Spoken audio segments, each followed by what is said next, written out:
vamos desfrutar da palavra. Segundo Timóteo, capítulo 1, a partir do versículo 1 mesmo. Amém? Culto de ensino, quarta-feira, dia 20/5. Já estamos chegando na metade do ano, virando aí o ano já, daqui 2 semanas praticamente, chegando no mês 6. O tempo é... 2 Timóteo capítulo 1, quem está comigo? Alguns estão, você vai ter que ler e não vai fechar a Bíblia, que a gente vai estudar a Bíblia no culto de ensino. Tudo bem, queridos?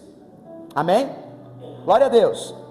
Paulo, apóstolo de Jesus Cristo, pela vontade de Deus, segundo a promessa da vida que está em Cristo Jesus, a Timóteo, meu amado filho, graça, misericórdia e paz da parte de Deus Pai e da de Cristo Jesus Senhor nosso.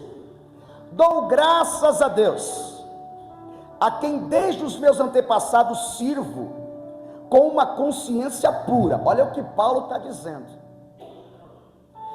Ele está agradecendo a Deus. Dou graças a Deus, a quem desde os meus antepassados sirvo com uma consciência pura, de que sem cessar faço-me memória de ti nas minhas orações, noite e dia. Ó, dá uma segurada aqui.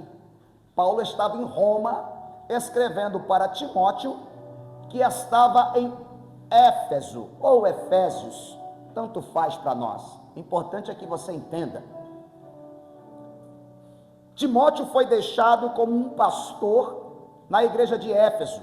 Era um jovem, e ele estava enfrentando muitos problemas, a ponto de ficar um pouco desanimado diante do desafio de dirigir e de instruir pessoas no reino de Deus, para que a obra do Senhor crescesse. Mas Paulo, queridos, eu visitei a primeira prisão que Paulo ficou lá em Cesareia, e eu vi como é feia, como é terrível a prisão antiga. Não tem nada a ver com a prisão de hoje, que tem até visita íntima, tem telefone celular agora na cadeia. Mas aquelas prisões, a prisão que eu vi em Cesareia, irmãos, não tem banheiro, é um calabouço, ele fica aprisionado, amarrado numa corrente no tronco lá dentro. Isso em Cesareia, perto do porto, porque dali ele ia partir para Roma. Então, da onde Paulo está escrevendo agora, não é de Cesareia, é de Roma para Timóteo. E ele, no versículo 3, está dizendo que ele agradece a Deus, a quem desde os meus antepassados sirvo com uma consciência pura, de que sem cessar faço-me memória de ti nas minhas orações, noite. Olha só o líder, o pai na fé, ao qual tinha Timóteo como um filho amado.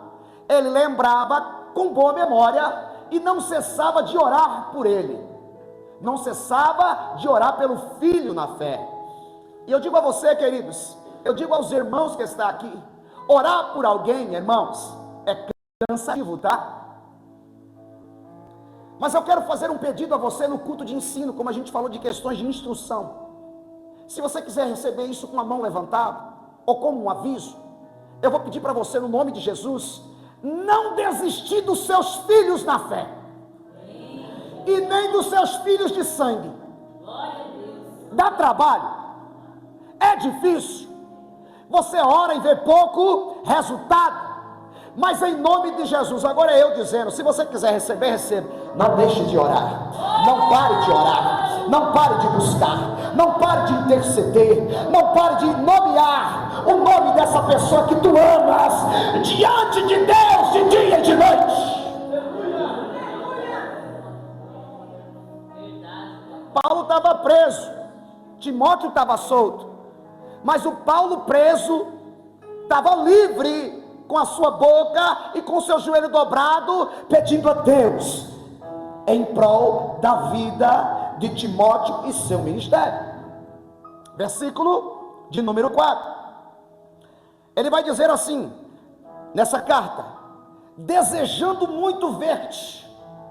Paulo lá tinha desejo de ver Timóteo. Lembrando-me das tuas lágrimas, para me encher de alegria. E aí ele vai dizer assim: trazendo à memória a fé não fingida que em ti há. Olha só, irmãos, o que Timóteo carregava, uma fé que não era fingida. A gente vai falar disso, tá bom? Eu estou trazendo à memória, meu filho, a fé que há em ti, e essa fé que há em ti não é fingida. Ou seja, meu filho, tu és um menino de Deus, tu és um homem de Deus, tu és um profeta, tu és um servo. Esse momento não define quem tu és. Entende? Trazendo à memória a fé não fingida que em ti há, a qual habitou primeiro em tua avó Loide. Olha só, irmãos, e em tua mãe Eunice, e eu estou certo de que também essa fé, quer receber isso? Essa fé também habita em ti. Essa fé também habita em ti. Eu sei que você está aqui por alguém que orou por você. Você está aqui por alguém que profetizou acerca de você. Talvez, no meu caso, minha mãe. No teu caso, eu não sei quem foi, mas eu sei que aquela fé, ao que alguém orou por você, essa pessoa, ela talvez descansou na fé, está dormindo no Senhor, mas aquilo que ela plantou no teu coração, levanta a mão, vive aí dentro, vive aí dentro.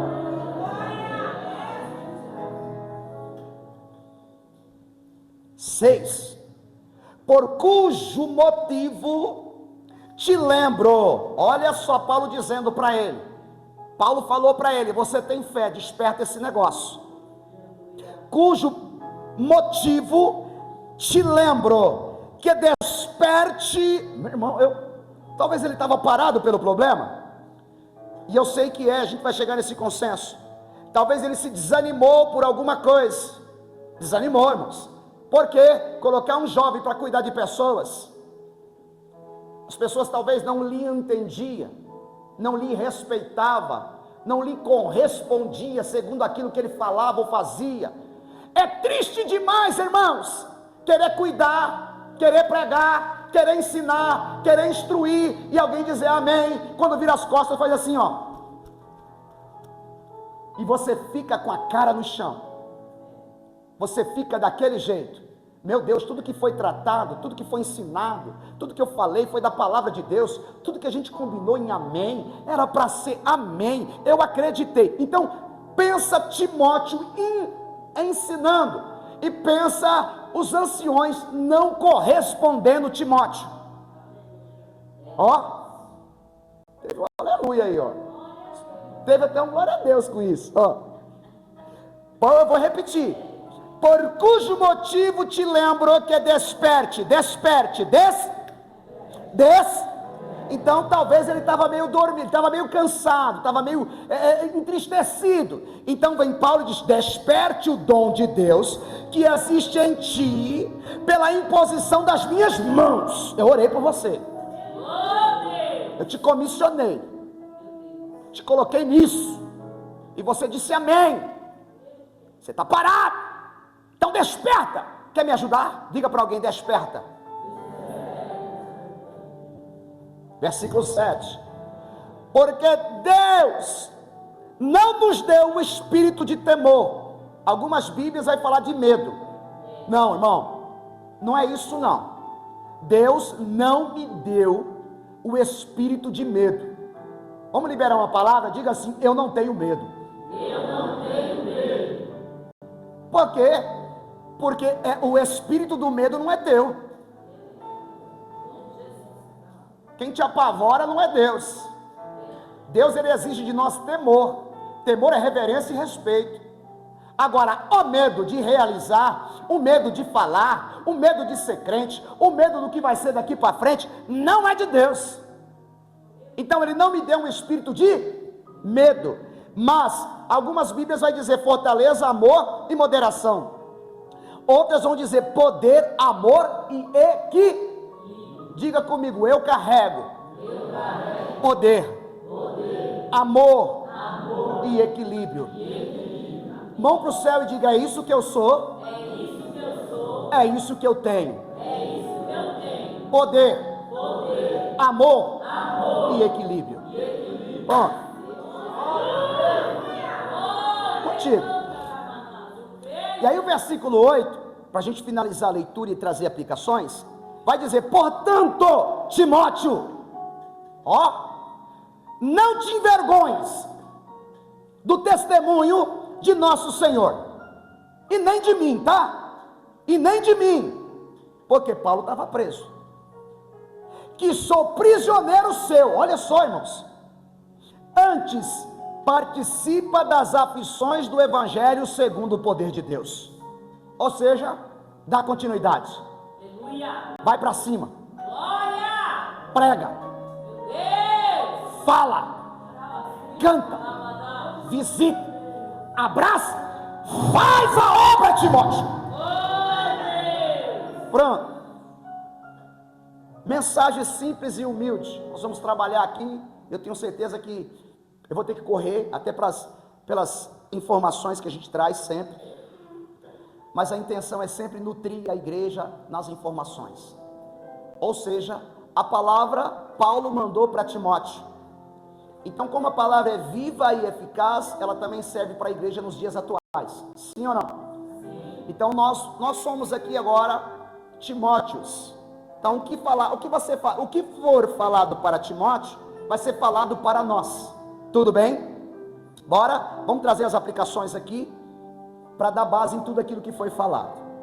Pois bem, queridos, a carta foi escrita para animar e também para instruir.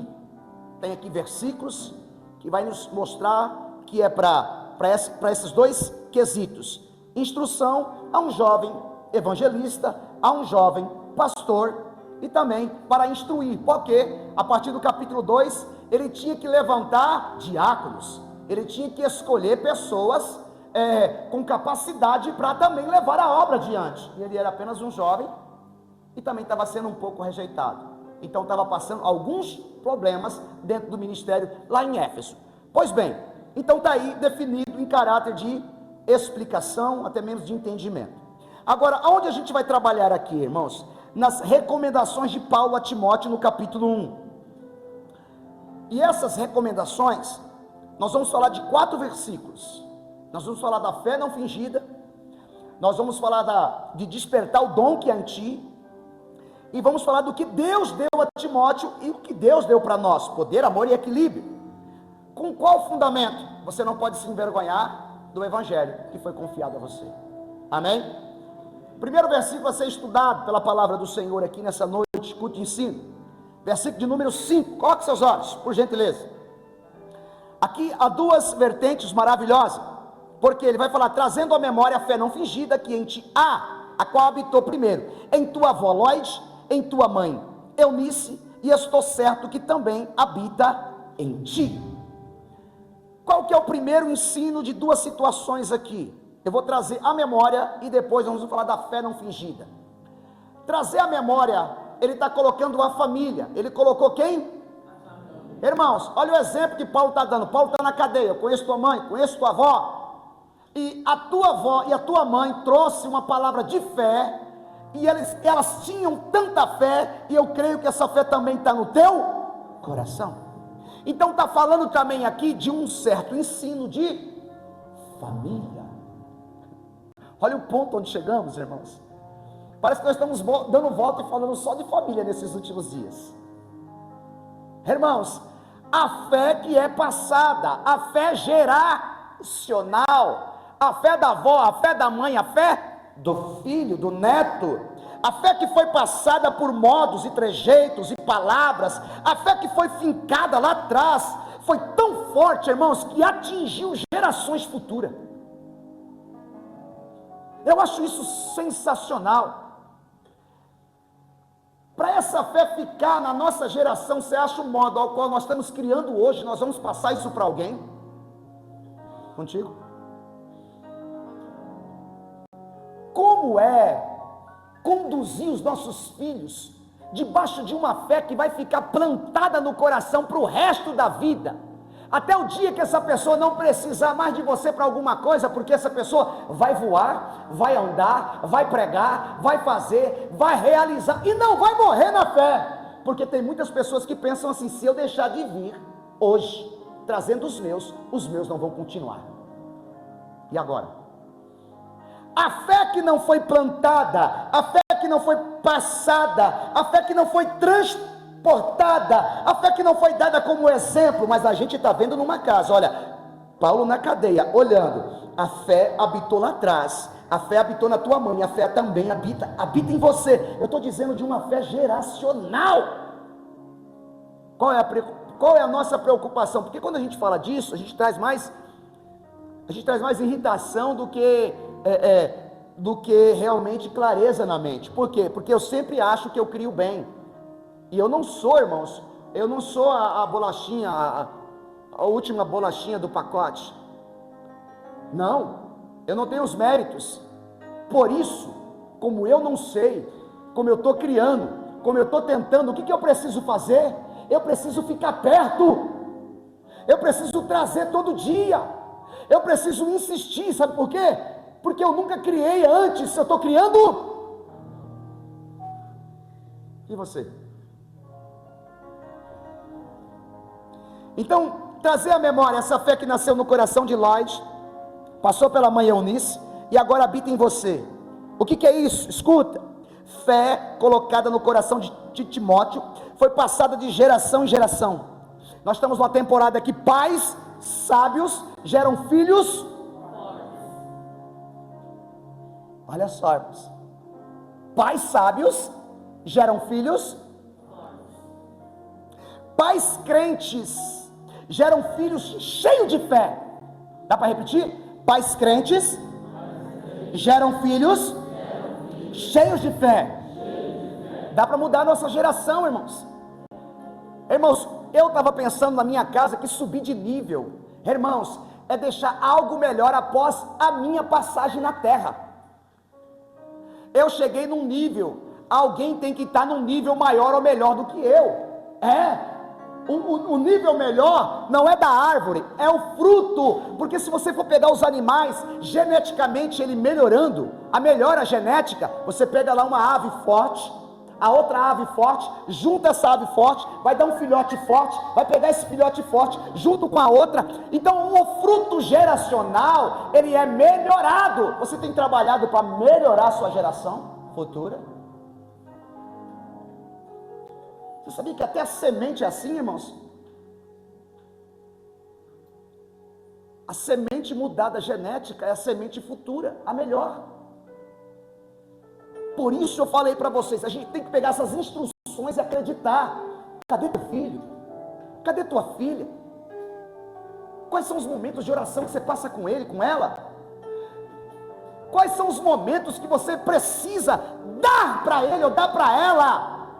Irmãos, não é brincadeira isso. Se nós não aprendermos, irmãos, se você for pegar lá o psíquico no mundo, ele vai ensinar isso para você. Teu filho precisa de você, teu filho precisa de você, teu filho precisa caminhar com você, tua filha precisa aprender contigo, andar contigo, você precisa insistir neles, são seus, do seu sangue, são frutos seus. Timóteo, cadê os Timóteos? Nós estamos entregando uma geração de bandeja para o capeta. Ouvimos e não acreditamos naquilo que estamos ouvindo. A geração daqueles que temem a Deus, que buscam a Deus. A Bíblia diz, irmãos, você quer receber isso? Agora você vai receber isso, mas você vai ter que fazer isso. A geração dos que temem a Deus são poderosos na terra. Você quer ficar com a mão levantada? Eu vou pedir para você fazer algo. Se você é um homem de Deus ou uma mulher de Deus, imagina seus filhos num nível altíssimo, consegue? Está projetando eles para isso? Está projetando? A sua vida é projetar seus filhos. Eu vivo para o meu, e ele sabe disso, eu falo isso abertamente, eu falo isso para ele. Eu vivo para você, meu cara. Se você ser grato, andar do meu lado, ser obediente, você vai ter tudo de mim, porque eu vivo para dar tudo para você. Isso é geracional. Então, projetou seus filhos, segura. Imagina eles em nível alto, Imaginou? Agora eu vou falar duas coisas. Você está disposto a lutar pela vida dele? Está disposto a lutar pela vida do teu filho a ponto dele ser um servo de Deus, uma mulher de Deus? Porque se ele for uma mulher de Deus, um homem de Deus, olha só, ele vai ser poderoso. Pode imaginar posições, poderoso na terra. E não importa a posição que ele está hoje ou que ela está hoje, é disposição em lutar por eles. Ó, aqui nós aprendemos 3 situações e eu nem discorri ainda. Quais são? A influência da família na vida de Timóteo. Meu Deus, a influência de quem? Irmãos, a influência da família é sensacional. O pai que bebe, o filho tem muita chance de beber também. Sim ou não? A influência, ela é tudo. Um pai ou uma mãe, eu estou dizendo de uma família, geração. Um povo relaxado tem 70%, 80% de chance dos que vêm após ele de ser relaxados também. A influência na família de Timóteo foi de suma importância. Sabe por quê? Porque deixou legado. Deixou o quê?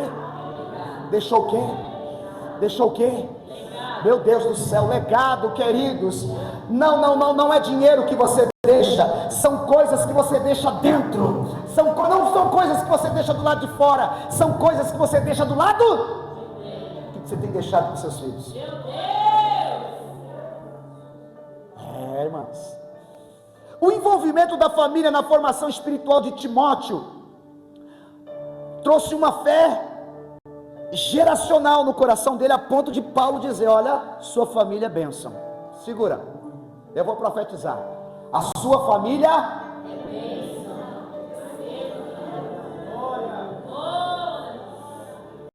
Paulo estava trazendo à memória o que Timóteo é, e não o que ele estava passando naquele momento. Agora entra a segunda questão, porque agora ele vai falar da memória. Epa, Timóteo, você está cabisbaixo. Você está? Então eu vou trazer a memória que você é um homem de fé, rapaz. Ei, esse momento não define quem tu és. Então vamos entender. Paulo estava trazendo à memória o que Timóteo é, e não o que ele estava passando naquele momento. Eu explico. Sabe quando alguém olha, eu vou olhar para você e vou dizer, sabe quando alguém olha e diz assim: você precisa viver o que você é realmente, e não esse momento. Sabe quando alguém olha nos seus olhos e diz: espera aí, você não é isso? Então imagina que esse dia eu peguei a cadeira, vou ter que pegar de novo. Profeta, servo, cheio de unção, enfrentou problemas. Ministério, homem jovem, cuidando de muita gente em Efésios, está cabisbaixo. Então a mensagem veio para ele dizendo mais ou menos assim: estou trazendo a memória que tu é homem de fé, tua avó é uma mulher de fé, tua mãe é uma mulher de fé, e você também é um homem de fé. E o que você está vivendo agora não condiz com o que você é. Levanta, Timóteo. Levanta, Timóteo. Levanta, Timóteo. Levanta, Timóteo. Levanta, Timóteo. Levanta, homem. Levanta, mulher. Você não é isso, não. Você está entendendo o que Paulo estava? Estou trazendo a memória. Abre essa cachola aí, mulher de Deus, homem de Deus. Você está pensando que você é o quê? Um frouxo? Você está pensando que você não tem raiz? Mamãe orava, vovó orava, você nasceu nisso, você é homem de Deus. Eu estou falando de Timóteo, como se fosse para nós. Você está entendendo? Então, o que você está vivendo agora não é o que você é. Levanta a mão aí. Você é diferente. Você é de fé. Você é raiz. Você é de oração. Você é do Evangelho. Você é do Senhor Jesus. Ele está comigo na glória.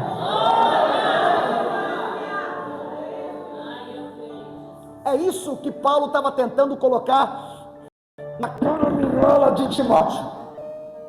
Aquela cabeça gorda. Segundo, no mesmo versículo, segunda situação no mesmo versículo. O que é fé não fingida? Porque ele trouxe a memória, mas ele falou da fé não fingida que habita em ti. Irmãos, duas questões aqui de fé. Primeiro eu vou falar de fé fingida, depois de fé não fingida. O que é uma fé fingida? Vamos definir o que é uma fé fingida. Você imagina o que é ou não? Como identificar? Vamos identificar uma fé fingida em 3 situações, e aqui eu vou discorrer bem rápido. Como identificar a fé fingida? Obviamente não é verdadeira, sim ou não? Aquele que tem foco na aparência, só tem foco na... O que é isso, irmãos? Só faz se tiver plateia, só ajuda se tiver holofotes, tem que ter aplauso, senão não. Você vai, tem 3 pessoas, não vou não. Quem vai estar? Não vou fazer. Isso aqui não dá camisa para ninguém, isso aqui ninguém está vendo. Isso se chama fé.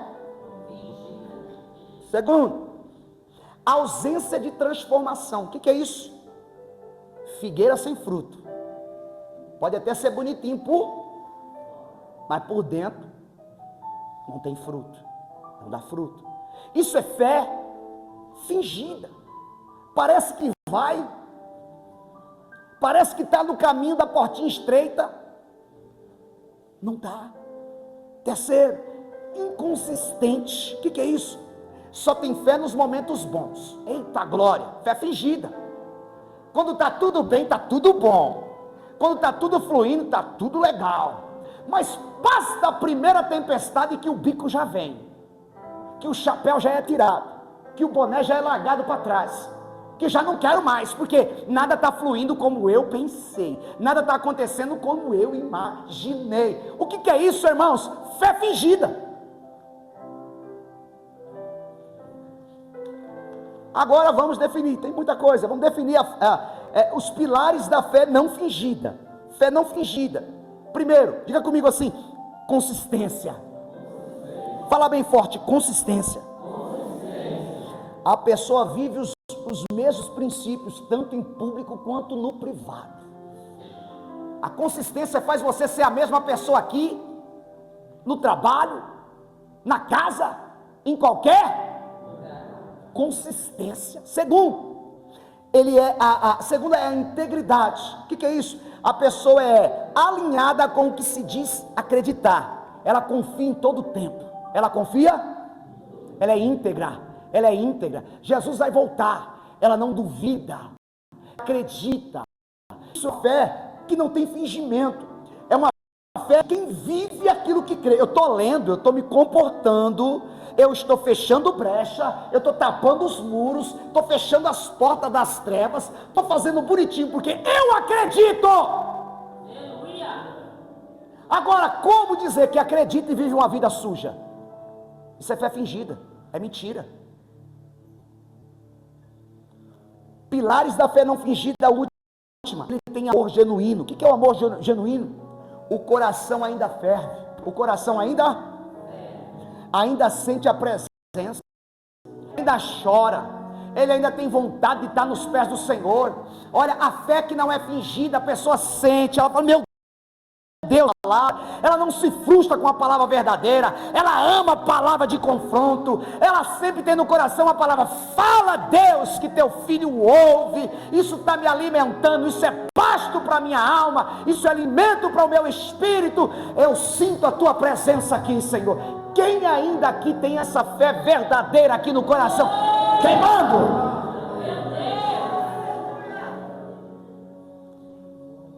E isso eu estou definindo aquilo que Paulo estava falando para Timóteo. O versículo de número 6, irmãos, presta atenção. Paulo diz assim: por cujo motivo te lembro que desperte o dom de Deus que existe em ti, pela imposição das minhas mãos. Olha só, aqui tem duas coisas também, duas situações. Ele fala, por isso desperta o dom de Deus que há em ti. Como despertar o dom de Deus hoje?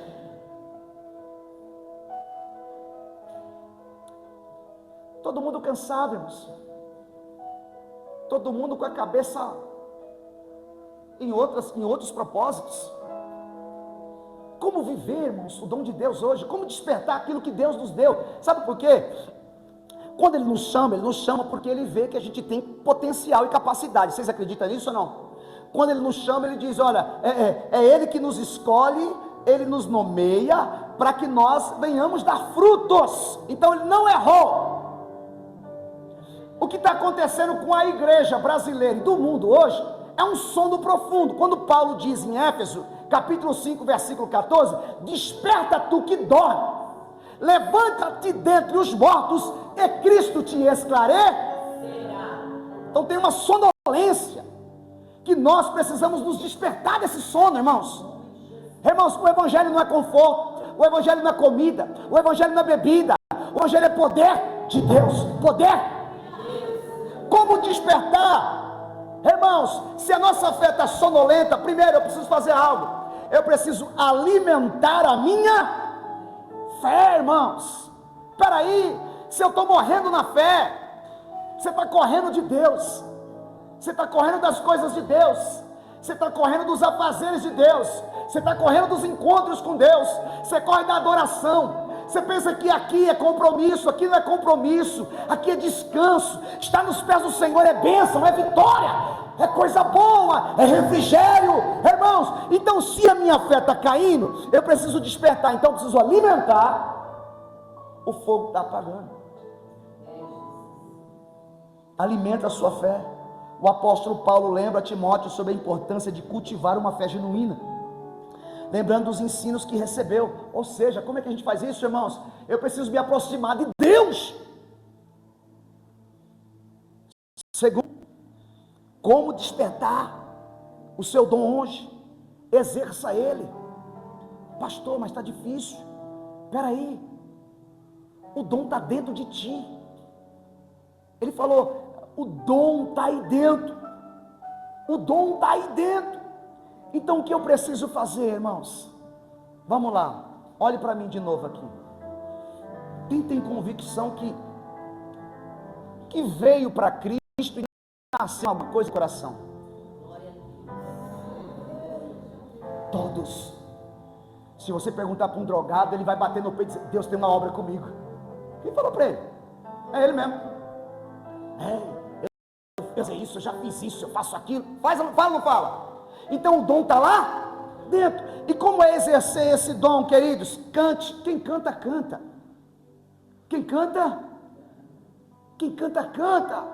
Canta naquele banheiro, canta naquela sala, canta naquela cozinha, canta naquele trabalho, assobia naquela rua, assobia naquele quintal, canta naquele quintal. Estou falando do dom. O dom está dentro. Então você precisa despertar, você precisa fazer uso dele. Oh, irmãos, quem prega, prega. Quem prega, prega. Quem prega, prega. Quem prega, prega. Na hora do almoço, irmãos, eu entrava dentro de um galpão lá na empresa e eu subia nos pilares mais altos que tinha lá, e só eu com a porta trancada dentro daquele galpão, eu pregava para mais de 5.000 pessoas e só estava eu ali dentro. Eu pregava, ali eu tinha coragem de cantar, porque ninguém estava vendo, só Deus. Ali eu cantava, ali eu pregava, ali eu fazia apelo, ali sapateava em cima de um galpão de madeira, irmãos. Ali eu fazia apelo, irmãos. Ali foi o treinamento da minha história. Se o pavio está apagando, exerça. Se o fogo está apagando, volte a soprar, volte a fazer, volte a cantar, volte a pregar. Eu entrava no trem para trabalhar, a minha barriga começava a fazer assim, ó, blum, blum, blum, começava a mexer, porque eu já entrava com vontade de pregar. Então, aquele monte de gente entrando, e eu falei, meu Deus do céu, e quem sabe como é que eu ia trabalhar com aquela bolsinha na frente, com a minha Bíblia aqui dentro. A barriga começava, vinha aquele frio, aquele calafrio, daqui a pouco eu falava, a paz do Senhor! Bom dia aqueles que estão indo ao trabalho, um ótimo dia aqueles que estão voltando. Eu estou aqui incumbido a trazer a palavra de Deus, como pediu o Senhor, ide por todo mundo e pregai o evangelho de nosso Senhor e Salvador Jesus Cristo. Assim está escrito em Mateus capítulo 11, versículo 25 ao versículo 28, vinde a mim todos que estão cansados e oprimidos, e Ele vai te aliviar. Ou seja, eu aí chegava no emprego, eu ia contar o que aconteceu. Aí eu chegava lá, alguém tentou me bater, fui colocado para fora, aconteceu tanta coisa. É mesmo que você estava fazendo? Pregando. Ou seja, queridos, se Deus te deu um dom, levanta a mão aí, eu vou profetizar isso. Se Deus te deu e você sabe qual é o teu dom, exerça no nome de Jesus. Ele já te habilitou. Se é visitar, visita. Se é abraçar, abraça. Se é evangelizar, evangelize. Se é orar por pessoas, ore. Se é ajudar os necessitados, faça isso. É a segunda situação para despertar o dom. Terceiro, mantenha a constância. Mantenha. Eu preciso de constância, irmãos. Oh, glórias. Eu preciso me manter aqui, eu preciso me manter naquilo que o Senhor deixou para nós. Eu não tenho tempo. Irmãos, se você não tem tempo, você esfria. Mantenha a constância, assim como uma fogueira para esse ambiente de adoração, para não se apagar, levanta a mão aí. Cadê Estevão? Fica aqui pertinho, Estevão, para esse povo também dar glória a Deus, para esse povo louvar a Deus. Eu não vi a Érica aqui, mas tudo bem, nós vamos adorar o Senhor, irmãos. Essa chama não pode se apagar no nosso coração, nós somos servos. E a palavra foi para um Timóteo que estava cabisbaixo. A palavra veio para o Timóteo que estava desanimado, que tinha muitos afazeres dentro do ministério ao qual ele foi incumbido a fazer, e ele estava com medo. Então Deus vai nos levantar hoje. Tem muita coisa para fazer, tem muita obra para realizar. Tem, irmãos, tem. Aquilo que Deus te chamou está aí dentro. Você precisa executar, você precisa fazer. Tem aí alguma coisa? Segura, levanta a mão, nós vamos dar glória aqui. É isso, é daquela praticada.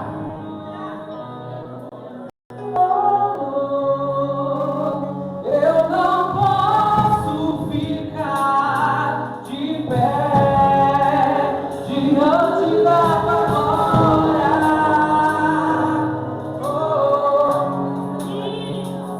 Eu não posso ficar de pé diante da glória. Você sabe. Sou teu Deus, Você sabe. teu sacrifício, o teu altar vem queimar em mim.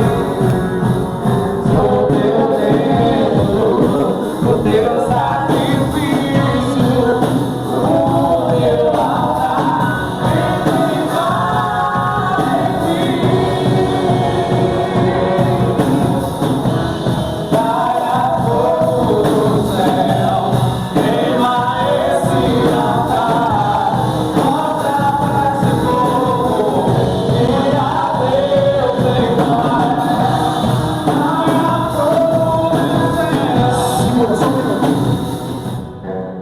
Eu não vou terminar a mensagem, mas eu vou concluir o versículo. Tudo bem? Porque esse mesmo versículo tem duas situações. Eu falei do despertar, e Paulo ele diz também: esse dom foi dado pela imposição de minhas mãos.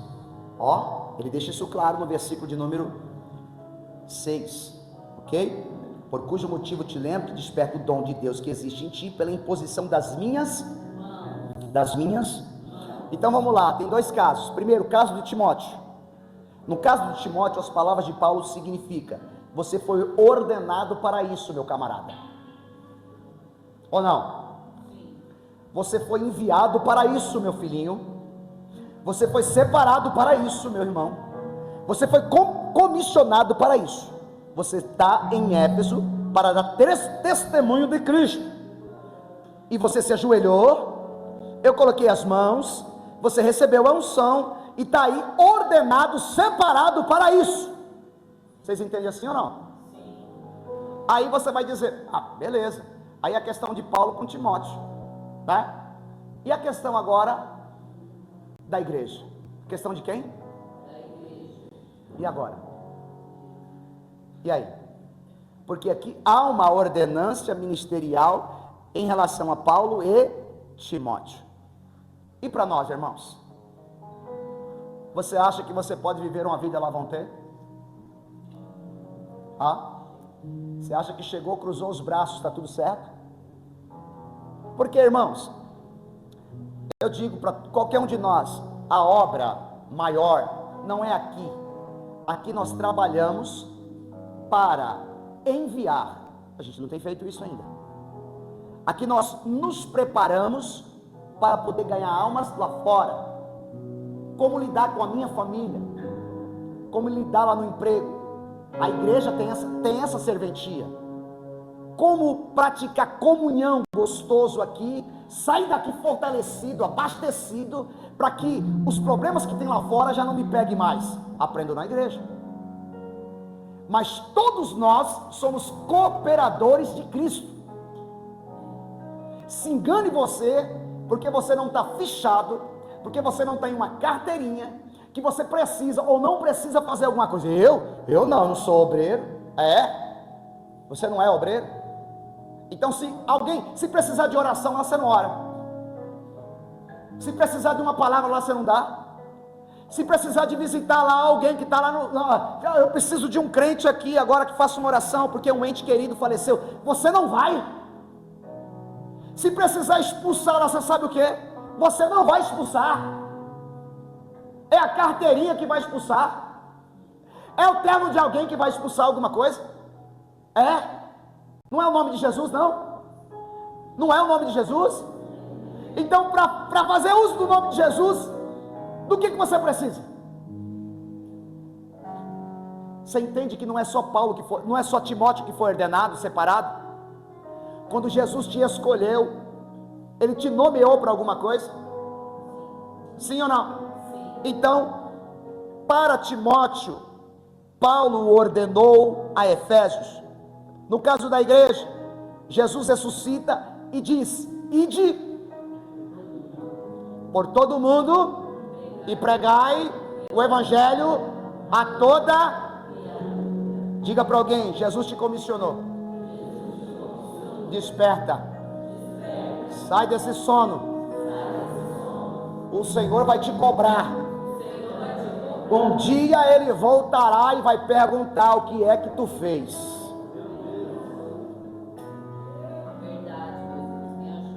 Está na cadeira do sono. Está tudo difícil para você, Timóteo? Está tudo difícil para você, Timóteo? Para Timóteo ali também estava. Mas a questão não é olhar para o que é difícil. Escuta essa. E nem para o que é prazeroso. Porque vou dizer de mim agora, se eu for olhar para o que é prazeroso, vou ser sincero, eu não estaria aqui. Mas eu não posso olhar para aquilo que é prazeroso. E nem Jesus olhou para aquilo que é prazeroso. Você tem que olhar para a missão que foi dada. Você tem que olhar para a missão que foi lhe confiada. Soldado diz: missão dada. Paulo vai tratar Timóteo como soldado de Cristo. Irmãos, como a mensagem é poderosa, e eu não vou terminar ela. Quando ele vai dizer: milita comigo a boa milícia, como um bom soldado de nosso Senhor e Salvador. Jesus Cristo. Oh, aleluia. Imagina Jesus falando isso para a igreja. Meu Deus. Milita comigo. Mas eu estou desanimado, eu estou meio entristecido por tudo que está acontecendo. Faca nos dentes. Eu não posso olhar para o momento nem para o cenário, eu tenho que olhar para a missão que foi confiada. Missão que foi confiada. A sua missão é fácil, a de Jesus foi mais difícil. A missão dele foi morrer por nós, e a sua, fazer a vontade dele. Termina, fazer a vontade. Fica de pé, fica de pé. Caia fogo do céu, queima esse altar, mostra pra esse povo que há Deus em Israel. Caia fogo do céu. Desperta esse povo. Tudo de ensino, pega um pouquinho desse gás, dessa graça.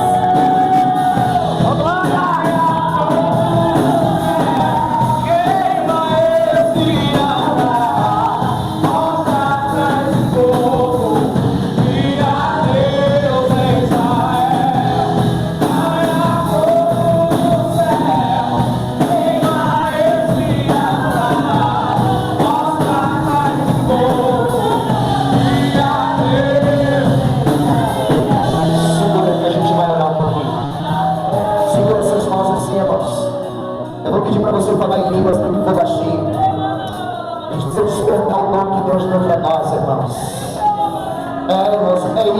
manutenção de nossa fé.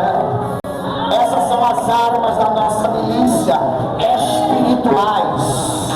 Você só vai enfrentar o que está lá fora, sendo espiritual lá fora. E para isso você precisa se encher aqui dentro. Cadê os espirituais aí? Cadê aqueles que veio para se encher? Cadê aqueles que precisam despertar? Desperta! Faz a manutenção aí no culto.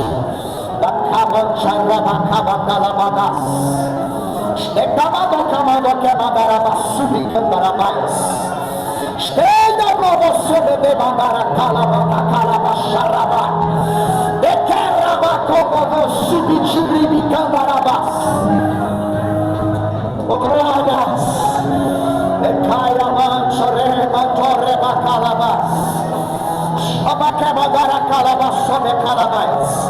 Você precisa se fortalecer para vencer lá. Você precisa estar bem para vencer lá. Você precisa estar forte para não ser engolido lá. Faz a manutenção aqui. Come essa palavra aí. Recebe essa presença aí.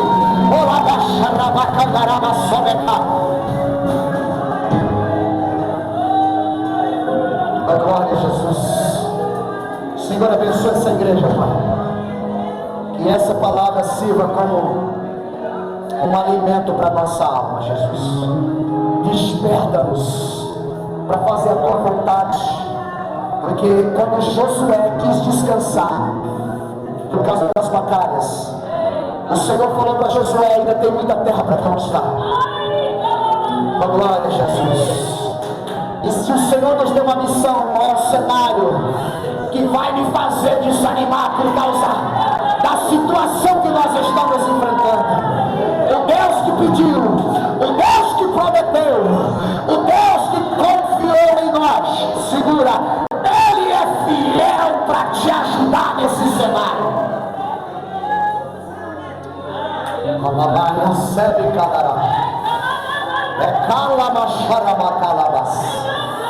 É só crer, você não precisa ver, você precisa se posicionar. Crente não vê, crente se posiciona. Crente não cobra, crente faz. Crente não olha para o cenário. O crente, ele vive por fé. Os espias olharam para o cenário e voltaram para trás. Os espias olharam para o gigante e não quiseram ir para frente. Ficaram no deserto. Eu não. Eu vou para frente. Eu vou para frente. Eu vou para frente. Você vai para frente. Sai dessa caverna. No nome de Jesus você diz? Aplauda o Senhor.